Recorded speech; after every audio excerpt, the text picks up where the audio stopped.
अस्सलामुअलैकुम beautiful people YouTube family. ये देखें, मेरे बेटे ने ईद उल अज़हा के बाद पार्टी की थी दोस्तों में छत के ऊपर।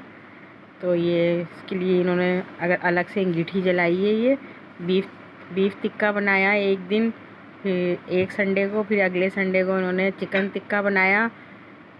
और ये 4 वीडियो मिक्स करके एडिट करी है। ये पहले बीफ टिक्का, फिर चिकन टिक्का, फिर उसके बाद ब्रेकफास्ट, पराठा वगैरह, हलवा पूरी थी उसमें ब्रेकफास्ट में। और ये चिकन टिक्का नज़र आ रहा होगा आपको, ये मसाला लगा है इसमें। ये देखिए बना रहे हैं चिकन टिक्का छत पे।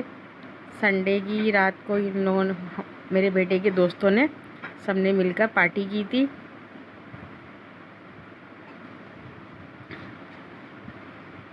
और ये सब बैठे हैं, आसपास बैठे हैं सारे दोस्त। और मुझे उम्मीद है कि आपको ये पसंद आएगा, चिकन टिक्का रेसिपी और बीफ टिक्का। और आखिर में चौथी पार्टी में इन लोगों ने, दोस्तों ने, सबने मिलके मेरे बेटे के पिज़्ज़ा पार्टी रखी थी। ये चौथी पार्टी में उन्होंने पिज़्ज़ा पार्टी रखी थी, क्योंकि एक साथ सारे आइटम नहीं खा सकते। इसी के साथ नेक्स्ट वीडियो में मुलाकात होगी। अल्लाह हाफिज़।